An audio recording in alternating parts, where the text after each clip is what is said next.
Hello, good morning, students. Last time, Vedant book पर first chapter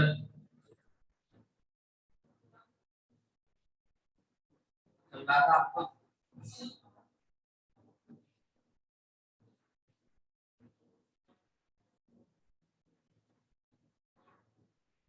first chapter था silver batting.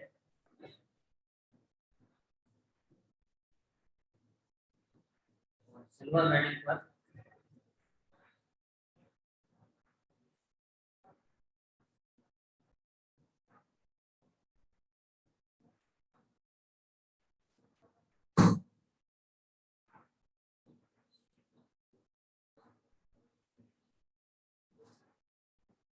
Silver batting में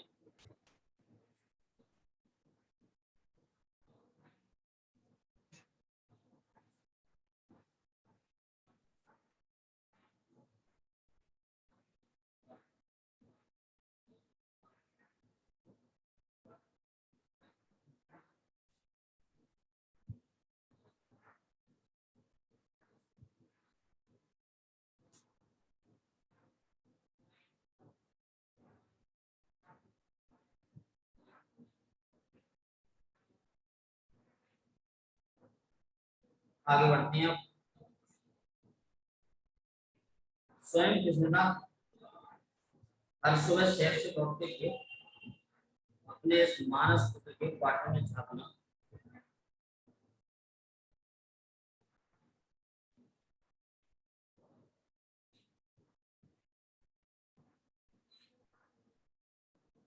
और healthy wealthy and wife बन रहा है ना, ऐसा कहना कभी नहीं भूलते। जब यशोधर बाबू दिल्ली आए तो उनकी सुबह थोड़ी देर से उठने की आदत थी। कृष्णा ने वो सुबह जल्दी उठकर उठाना और शहर में ले आना शुरू किया। यह मत दिया कि अल्ली की बेड अल्ली राइट नेक्स्ट समय आती है अपने वाइफ। लास्ट टाइम अपन यही पर बात कर रहे थे। सुबह अगर क्वार्टर में रहने लगे तो अपनी विलेज में मिल गए।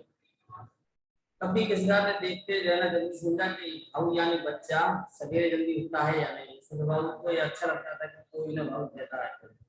आशा करें किस्मत से अनुरोध करते कि चाय पीकर जाए। किस्मत कभी कभी अनुरोध की रक्षा कर देती। सुबह ने गुप्ता तो घर और दफ्तर विभिन्न रूपों में देखा है, लेकिन किस्मत की जो छवि उनके मन में बसी हुई है वह सुबह की सैर को निकले किस्मत की है। कुर्ते पजामे के ऊपर ऊनी गाउन पहने, सिर पर गोल मिलाती टोपी, पाँव में देसी घाव, दाढ़ टीके, हाथ में एक छड़ी ली हुई है। जब तक इसका दिल्ली में रहे तब तक यशोधरा ने उनके पट्ट शिष्य और सही कार्यकर्ता की भूमिका पूरी निष्ठा से निभाई। ईसाई चले जाने के बाद उन्होंने उनकी परंपराओं को जीवित रखने की कोशिश की और इस कोशिश में पत्नी और बच्चों को नाराज किया। घर में धूली, घर में होली गवाना, जन्य पुण्य के दिन सब कुमाऊनियों को जनेऊ बदलने के लिए अपने घर आमंत्रित करना। रामलीला की तालीम के लिए क्वार्टर का एक कमरा दे देना, ये और ऐसे ही कई काम यशोधर बाबू ने कृष्णदास से विरासत में लिए थे। उनकी पत्नी और बच्चों को इन आयोजनों पर होने वाला खर्च और इन आयोजनों में होने वाला शुल्क दोनों ही सख्त नापसंद थे। बदतर यही कि इन आयोजनों के लिए समाज में भी कोई खास उत्साह नहीं रह जाता। यशोधर चाहते थे कि उन्हें समाज सम्मानित बुजुर्ग माना जाए, लेकिन समाज ही न हो तो यह पद उन्हें क्यों पर मिले। इसलिए मेरा बच्चे मेरा आदर करें, उसी हर बात में मुझसे सलाह लें, जिस तरह से कृष्णदास मुझसे लिया करता था। यशोधरा वो डेमोक्रेट बाबू हैं, आगे दुराग्रह नहीं करना चाहते। बच्चे उनके कायिक पत्थर की लकीरें समझे, लेकिन यह भी हुआ। पूछा ना चाचा, जिसके मन में जैसा आया करता रहा। ग्रांटेड तुम्हारी नॉलेज ज्यादा होगी, लेकिन एक्सपीरियंस का कोई सब्सिट्यूट ठहरा नहीं बेटा। मानो ना मानो, झूठ मुझसे सही, एक बार पूछ तो लिया करो। ऐसा कहते हैं यशोधरा बाबू, बच्चे यही उत्तर देते हैं, पापा आप तो हद करते हैं, जो बात आप जानते नहीं आपसे क्यों पूछें। प्रवचन सुनने के बाद यशोधरा बाबू सब्जी मंडी गए।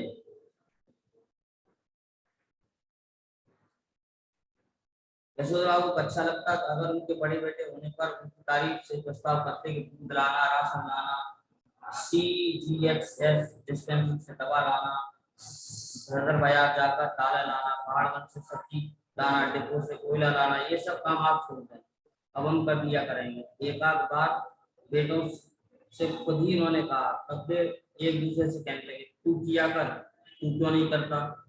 इतना बुरा मचा के लड़कों ने एक दूसरे को इतना ज्यादा बड़ा बुरा कहा कि ईश्वर ने एक दूसरे को खाना ही बंद कर दिया।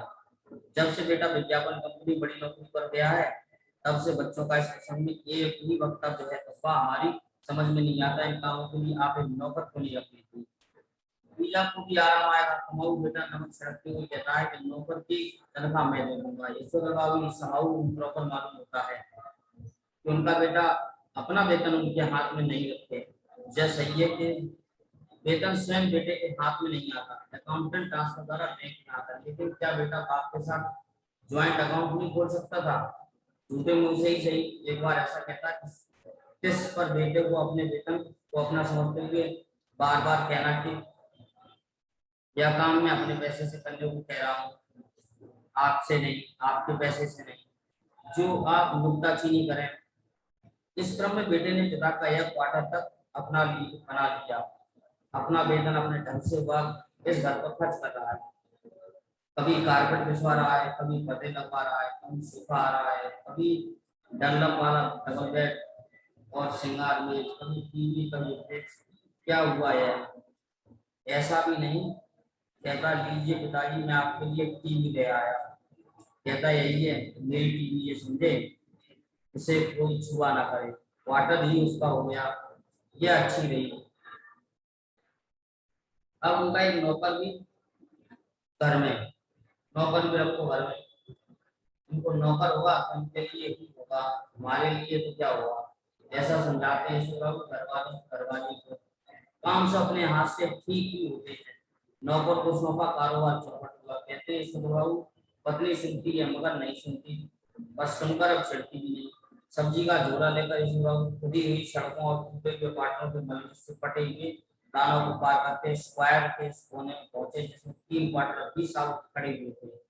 उन 3 में से कुल एक को अब तक एक सिलसिला आबाद हुए है। बाहर बदरंग तख्ती में उनका नाम लिखा है वाईडी पंत। इस क्वार्टर के पास पहुंचकर वाईडी पंत को पहले धक्का हुआ, किसी गलत जगह आ गए। क्वार्टर के बाहर एक कार थी, स्कूटर, मोटरसाइकिल, बहुत से लोग विदा ले रहे थे। बाहर बरामदे में रंगीन कागज की झालरें गुब्बारे लटके हुए थे, रंग बिरंगी रोशनियां जल रही थी। उन्होंने अब बड़ा बेटा भूषण पहचान लिया, जिसे कार में बैठा हुआ कोई हाथ साहब हाथ मिला रहा था, कह रहा था my warm regard to your father. Yashodhara छटक गए। उन्होंने अपने से पूछा क्यों, आज मेरे क्वार्टर में क्या हो रहा होगा? उसका जवाब भी उन्होंने अपने को दिया, जो करते होंगे यह लौंडे मोंडे उनकी माया ही जाने। यशोधर बाबू का ध्यान ऐसा गया कि उनकी पत्नी और उनकी बेटी कुछ मिलचाओं मिला करके बरामदे में खड़ी है। लड़की जीन वगैरह बाटा पहने हैं। यशोधर बाबू उसमें कई मर्तबा कह चुकी कि तुम्हारी ये पतलून और सैंडो बनने वाली ड्रेस मुझे तो समाऊ इम्प्रॉपर मालूम होती है, लेकिन वह भी जिद्दी ऐसी है कि इसे ही पहनती है। पत्नी भी उसी की तरफदारी करती, कहती है सिर पर पल्लू बल्लू मैंने कर लिया, बहुत तुम्हारे कहने पर समझे, मेरी बेटी वही करेगी तो दुनिया कर रही है। पुत्री का बख्श पुत्री बख्श देने वाली यह पत्नी इस समय होठों पर लाली, बालों पर हिजाब लगाई हुई थी, जबकि ये दोनों ही चीजें आप कुछ भी गई है यशोधर बाबू समाओं पर नहीं मालूम होता है।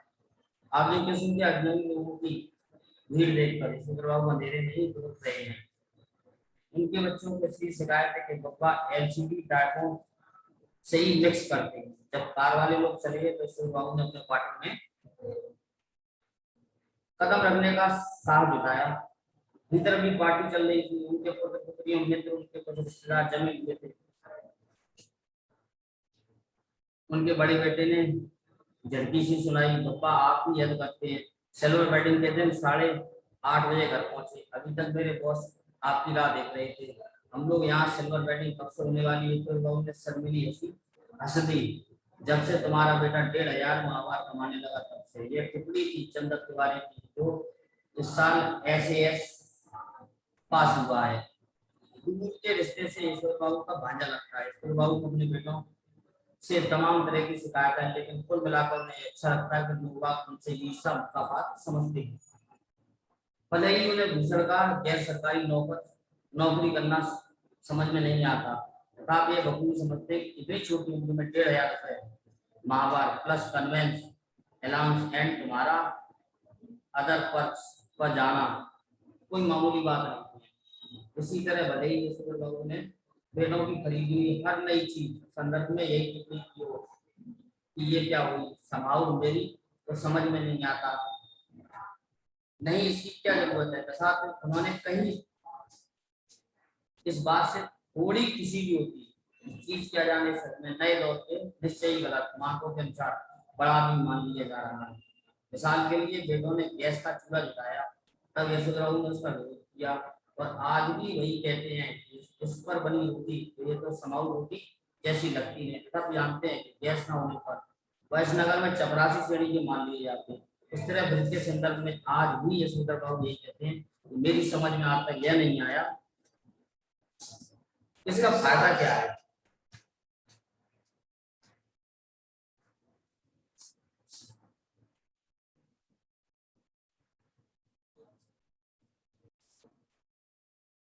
हाँ, तो यशोधराऊ ने उसका विरोध किया, तो आज भी कहते हैं इस पर बनी रोटी मुझे तो समाऊ रोटी ऐसी लगती नहीं। तथापि जानते हैं कि गैस न होने पर इस नगर में चपरासी श्रेणी में मान ली जाती है। इसी तरह भेद के संदर्भ में आज भी यशोधराऊ यही कहते हैं कि मेरी समझ में आज तक नहीं आया इसका फायदा क्या है। बासी खाना खाना अच्छी आदत नहीं ठहरी, और यह ठहरा हुआ इसी काम का सुबह बना के रख दिया और शाम को खाया।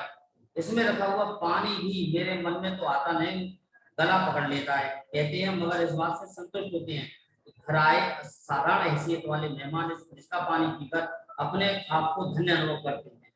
अपनी सिल्वर वेडिंग की यह भव्य पार्टी भी यशोधर बाबू को समूह प्रॉपर ही लगी, तथा उन्हें इस बात से संतोष हुआ कि इस अनाथ यशोधर के जन्मदिन पर कभी लड्डू नहीं आए, जिसने अपने विवाह भी कोऑपरेटिव से 2000 खर्चा निकाल कर किया, बगैर किसी खास धूमधाम के। विवाह की 25वीं वर्षगांठ के केक, 4 तरह की मिठाई, 4 तरह की नमकीन, फल, कोल्ड ड्रिंक, चाय सब कुछ मौजूद है। क्रिस बोला मुझे आज सुबह बैठे बैठे याद आया कि आपकी शादी 6 फरवरी सन 47 को हुई थी, और इस हिसाब से आज उसे 25 साल पूरे हो गए हैं। मैंने आपके दफ्तर फोन करके फोन किया, लेकिन शायद आपका फोन खराब था, तो मैंने भूषण को फोन किया। भूषण ने कहा शाम को आ जाइए, पार्टी करते हैं, मैं अपने बॉस को बुला दूंगा। इसी बहाने क्रिस बाबू की पत्नी का चचेरा भाई है, बड़ी कंपनी में मार्केटिंग मैनेजर है। इसकी सहायता बाबू बेटों को अपना संपन्न साला समाऊ भयंकर ओछाट यानी ओछेपन का धनी मालूम होता है। उन्हें लगता है कि इसी ने भूषण को बिगाड़ दिया है। कभी कहते हैं ऐसे तो पत्नी बर्फ पड़ती है, जिंदगी बना दी हमारे सेकंड क्लास बीए बेटे बेटे की, कहते हो विवाह किया। भूषण ने अपने मित्रों और सहयोगियों का यशोधर बाबू से परिचय कराना शुरू किया। उनकी many happy returns of the day का थैंक यू कहकर जवाब देते हुए जिन लोगों का नाम पहले बता दिया हो उनकी ओर वाईडी पंथ होम मिनिस्ट्री भूषण फादर कहकर स्वयं हाथ बढ़ाते हुए यशोधर बाबू के हरचंद यह जताने की कोशिश की कि भले ही हुआ संस्कारी कमौनी तथा विलायती रीति रिवाज से भी भली भांति परिचित है। कृष्णदास कहा करते थे कि आना सब कुछ चाहिए, सीखना हर एक की एक बात ठहरी, लेकिन अपनी छोड़नी नहीं। टाई सूट पहनना आना चाहिए, लेकिन धोती कुर्ता अपनी पोशाक है यह नहीं भूलना चाहिए। अब बच्चों ने एक और विलायती परंपरा के लिए आग्रह किया, यशोधर बाबू अपनी पत्नी के साथ केक काटे। घरवाली पहले थोड़ा शर्माई, लेकिन जब बेटी ने हाथ खींचा तो उसे केक के पीछे जा खड़ी हो कोई हिचक नहीं हुई। वहीं से उनके पति को भी पुकारा। यशोधर बाबू के काटना बचकानी बात मालूम हुई।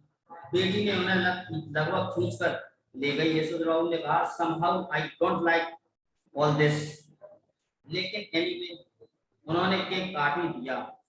फिर से उनकी अनमनी किंतु संतुष्ट छवि कैमरे में कैद कर ली। अब पति पत्नी से कहा गया कि केक से मीठा करें एक दूसरे का। पत्नी ने खा लिया, मगर ईश्वरों ने इनकार कर दिया।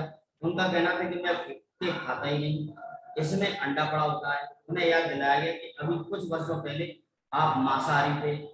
एक टुकड़ा केक खाने में क्या हो जाए, लेकिन वह नहीं माने। तो उनसे अनुरोध किया गया तो लड्डू ही खा लें। भूषण ने एक लड्डू उठाकर उनके मुंह में पूछने का यत्न किया, लेकिन ईश्वर बाबू इसके लिए भी राजी नहीं हुए। उनका कहना था कि जब तक संध्या नहीं की है। इस पर भूषण ने झुमला कर अब कहा, तो पप्पा पहले जाकर संध्या कीजिए, आपकी वजह से हम लोग कब तक रुके रहेंगे। नहीं नहीं, आप सब लोग खाइए। ईश्वर बाबू ने बच्चों के दोस्तों से कहा, please go ahead, no formality. Gajendra बाबू ने आज पूजा में कुछ ज्यादा ही देर लगाई, इतनी देर कि ज्यादातर मेहमान उठकर चले गए। उनकी पत्नी उनके बच्चे बारी बारी से आकर झांकते रहे और कहते रहे, जल्दी कीजिए, मेहमान लोग जा रहे हैं।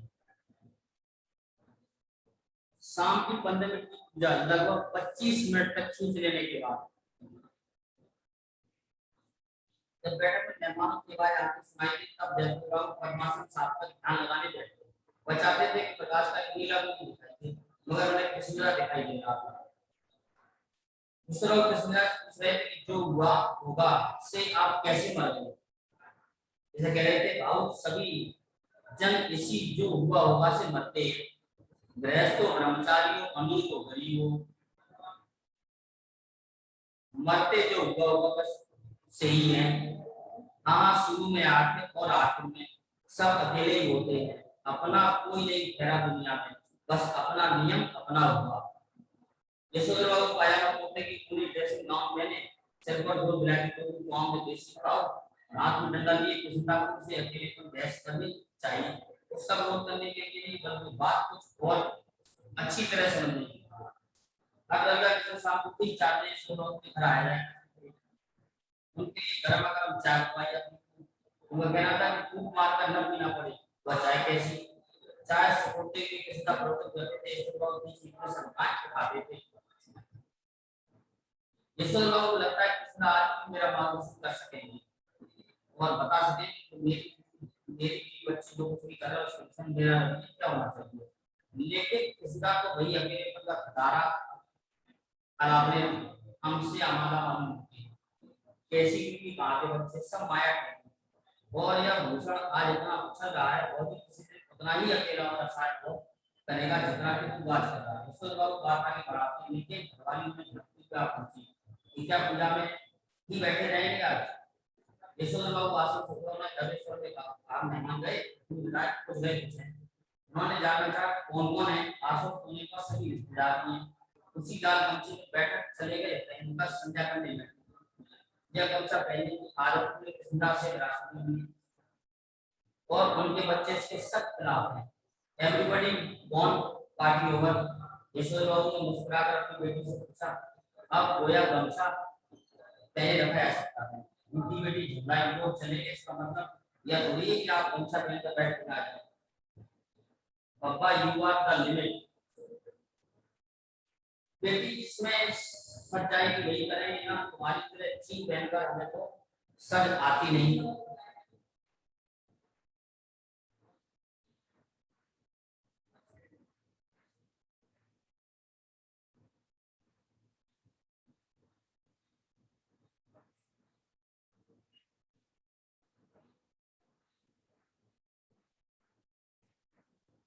यशोधर बाबू की दृष्टि गेट पर अधिक स्टैंड ऑफ पड़ी, बोले, ये कौन भूले जा रहा है।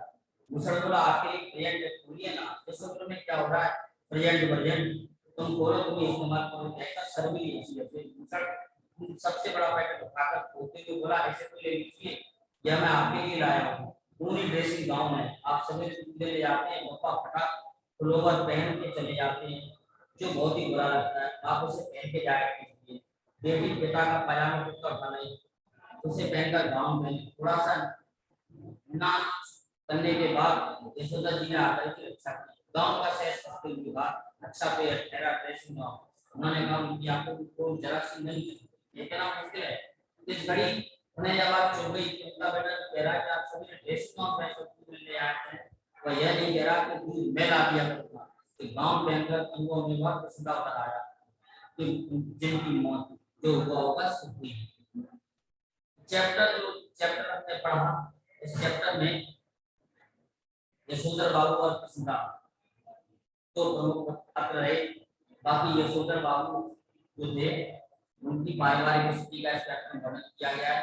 यशोधर बाबू अपने पुराने सिद्धांतों से, पढ़े लिखे पुराने सिद्धांतों से नौकरी करते हुए अपना जीवन यापन करते थे। संध्या करना, प्रवचन सुनना, सब्जी वगैरह लाना मार्केट से, बाजार से, और किसी के पास बैठकर अपना समय बिताना इत्यादि में काफी पसंद था। लेकिन उनके घर के लोग, पत्नी एवं बच्चे वर्तमान समय की संस्कृति और फैशन से ज्यादा प्रभावित थे। वे आज के युग में जी रहे थे और यशोधर बाबू ने पुराने समय में वापस लाना चाह रहे थे। वे उन्हीं पुराने संस्कारों का भय लगा रहे थे जो पुराने समय उनके समय के थे। बच्चे आज की पीढ़ी के थे और उन दोनों में टकराव लगातार था। और साथ ही साथ यशोधर बाबू की 25वीं सिल्वर मेडल उनके बेटे ने मनाई, काफी पार्टी वार्टी हुई, फिर भी यशोधर बाबू ने उससे संतुष्ट नहीं हुए। ये था पूरे पाठ का सार। चैप्टर के प्रश्नों को उत्तर पर बात करते हैं। चैप्टर के प्रश्नों को उत्तर, चैप्टर के प्रश्न, यशोधर बाबू की पत्नी समय के साथ ढलने में सफल होती है लेकिन यशोधर बाबू असफल रहते हैं, ऐसा क्यों?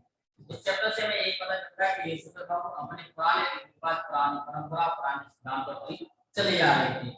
वे आज के युग के अनुसार, बच्चों के अनुसार वे बदलना नहीं चाह रहे थे, जबकि उनकी पत्नी लगभग बच्चों के अनुसार या इस समय के अनुसार स्वयं को बदल चुकी थी। परंतु यशोधर बाबू अपने आप को स्वयं को बदल पाने में असफल पाते हैं। इसीलिए उनके विचारों में, यशोधर बाबू के बच्चों के और पत्नी के विचारों में लगातार टकराव बना रहता है। सिल्वर मेडल कहानी के आधार पर यशोधर बाबू अपने को नहीं बढ़ा सकते। यशोधर बाबू अपनी समय को अच्छी तरह जानती है कि बच्चों की सहानुभूति भी प्राप्त की जा सकेगी जब बच्चों की सोच के अनुसार चला जाए। व्यवहार की घटना दूसरे व्यक्ति के विकास पर किसी व्यक्तित्ववाद का प्रभाव नहीं है। तीसरे संयुक्त परिवार के साथ साथ उनका आनंद, उनका जो अनुभव था वो सुखद नहीं था। उसकी इच्छाएं अतृप्त रही। उसके अनुसार मुझे आचार व्यवहार के बंधनों में रखा गया। मानो मैं जवान औरत नहीं गुड़िया थी। अब बेटी के कहने के हिसाब से कपड़े पहनती है और बेटों के मामले में भी दखल नहीं देती।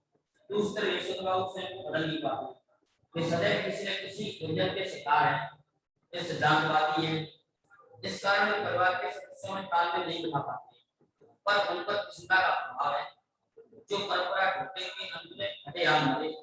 संयुक्त परिवार भारतीय परंपराओं को बनाए रखना चाहते हैं क्योंकि परिवार उन्हें निरंतर मानता है। यशोधर बाबू पार्टीवादी, फैशन, अच्छे मकान देने में आदि को पसंद नहीं करते। वे आधुनिक भौतिक वस्तुओं को बंधन मानते हैं और वे अलग अलग हो जाते हैं। अंत में परिस्थितियों से उन्हें समझौता करना पड़ता है।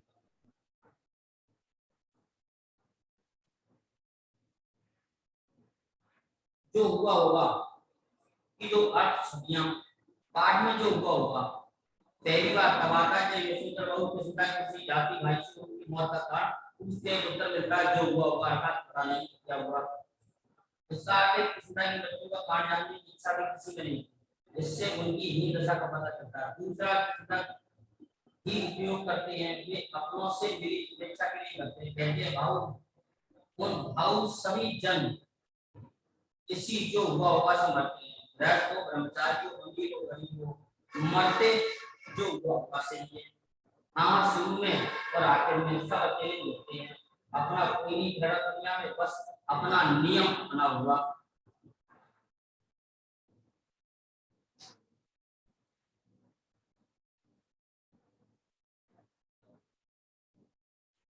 समूह प्रॉपर वाक्यांशों का प्रयोग लगभग हर वाक्य में प्रारंभ में मुख्य कलाम जिक्र करते हैं।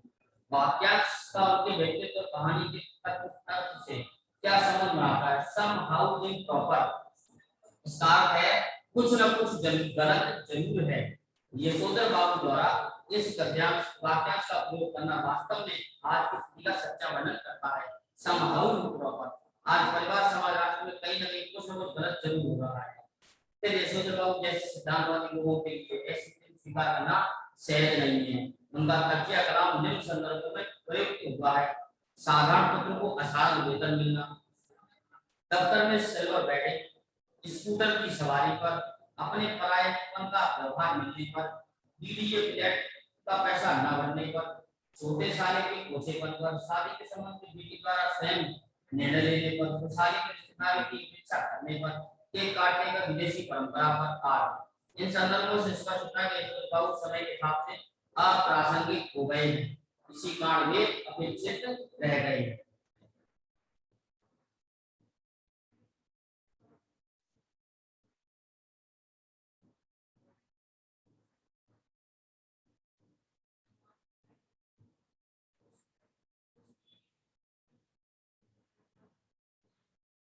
नेक्स्ट प्रश्न था, यशोधर बाबू कहानी को दिशा देने में किस्मता की महत्वपूर्ण भूमिका रही है। आपके जीवन की दिशा देने में किसका महत्व रहा और कैसे?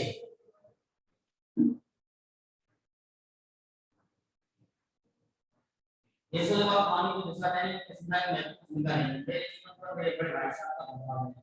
वे बड़े शिक्षाविद हैं, शिक्षाविद हैं। उन्होंने हर परीक्षा प्रथम श्रेणी की उत्तीर्ण की। उन्हें कई विषयों का गहन ज्ञान है।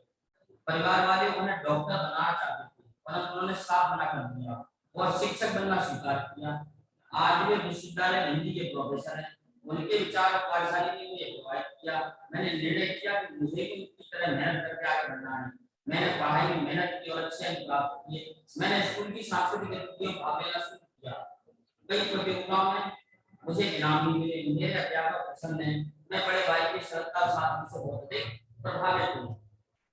वर्तमान समय परिवार की संख्या से जुड़े आप लोगों को कहानी कहाँ तक सामने बैठा पाते हैं?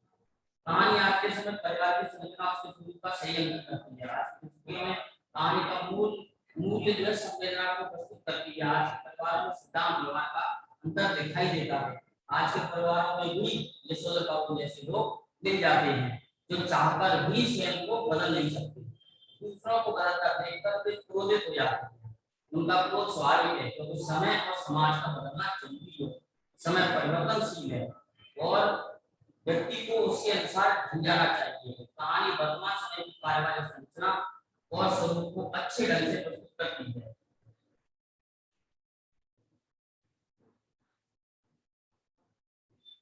हाशिए पर ढके जाते मानवीय मूल्य अंतराल भाषा संस्कृति का प्रभाव। कहानी की मूल संवेदना किसे कहा जाता है? कहानी में मानवीय मूल्यों, भाईचारा, प्रेम, विश्वास, मूल्यों का सम्मान आदि को हाशिए पर दिखाया गया है। यशोधर पुरानी परंपरा की है, जबकि उनके बच्चे पाश्चात्य संस्कृति से ज्यादा प्रभावित हैं। वे सिल्वर वेडिंग की पाश्चात्य परंपरा का निर्वाह करते हैं। इसके बावजूद यह कहानी पीढ़ी के अंतराल को स्पष्ट करती है। पीढ़ी के अंतराल को स्वीकार पर निर्वाह करती है, से जुड़े हुए हैं। मानते हैं बुनियादी मामले में संतान से आते हैं। वो पुराने आदर्शों और सिद्धांतों पर इम्प्रॉपर लगते हैं। जुड़े हुए ऑफिस में भी कर्मचारियों के साथ ऐसे ही संबंध बनाए हुए हैं। चड्डा की चौड़ी मोहरी वाली संभाल इम्प्रॉपर लगती है। उन्हें अपनी बीवी बच्चों का रहन सहन की अनुरूप जान पड़ता है। जिन सामाजिक मूल्यों को भी बनाना चाहते हैं, नई पीढ़ी का जो विरोध करती है, पूरे तरीके से पूरे जोश के साथ नई पीढ़ी करती है, विरोध करती है। नई पीढ़ी पुरानी शादी को भीतरी सिल्वर वेडिंग मानती है। यह रिश्ता निभाने के घाटे का सौदा बताती है। इन्हीं सब मूल्यों से प्राप्त होकर यशोधर बाबू के पिता के लिए नया नाम यशोधर बाबू के पिता के लिए नया यशोधर बाबू को पिता के लिए नया नाम लाते हैं। लोगों से उन्हें सभी नाम होता है। उन्हें मान सम्मान की ये मस्तिष्क नहीं, यह कहानी पर अंतराल की कहानी के गायक की मूल संवेदना है।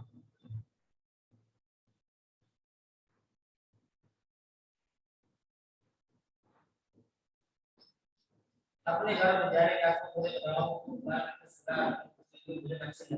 अच्छा न लगने के कारण नहीं। परिवर्तन प्रकृति का नियम है, बदलना समय की पहचान है। आज घर का परिवेश बिल्कुल बदल चुका है। आज घर का परिवेश बिल्कुल बदल चुका है। परिवार कहानी दखल में आ चुकी है। यद्यपि स्वीकार लगे तो इसके बुरे परिणाम सामने आ रहे हैं। लोगों में असुरक्षा की भावना बढ़ रही है क्योंकि स्वतंत्र सबको स्वतंत्रता अच्छी है। पाश्चात्य सभ्यता का आज भी प्रभाव है। पाठ के आधार पर वर्तमान युग में पाश्चात्य सभ्यता का अभी बहुत गहरा प्रभाव है। कुछ बदल रहे हैं, कुछ नहीं है।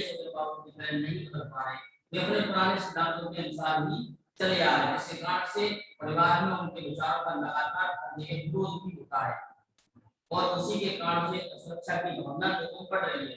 विद्यालय आज आधुनिक युग धारण कर चुके हैं, लेकिन लोगों को बिल्कुल भी पसंद नहीं आ रहा है। अन्य आधुनिकता के नाम पर इन विद्यालयों में पाश्चात्य संस्कृति का खुलकर समर्थन किया जा रहा है। शिक्षा और परिवार में परिवर्तन के नाम पर संस्कृति का परित्याग होता जा रहा है। पुरानी संस्कृति समाप्त हो रही है।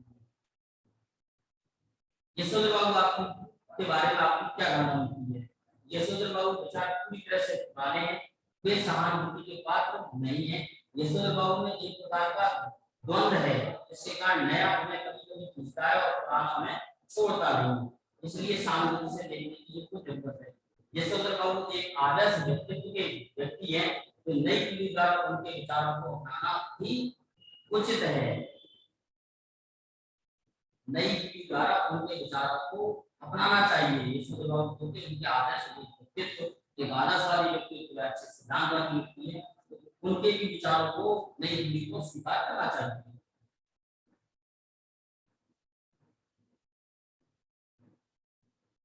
प्रस्तुतता में एक तरह का द्वंद, जिसका नया परिवर्तन जिसका पुराना छोड़ता है, इसलिए उन्हें सहानुभूति देने की बातें पानी पड़ने का जो लागू की वे पुरानी सोच से व्यक्ति समाज के मूल्यों का हिसाब से बनाना चाहते हैं, बच्चों की तरफ से पहुंचाए।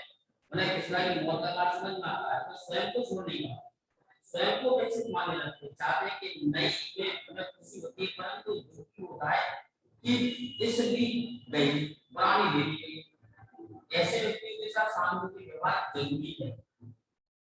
सिल्वर बैटरी के आधार पर यशोधर बाबू पुरानी पीढ़ी के प्रतिनिधि हैं, वे आधुनिकता और प्राचीनता में सामंजस्य नहीं स्थापित कर पाते हैं, नए विचारों को संशय की अर्थात शंका की दृष्टि से देखते हैं।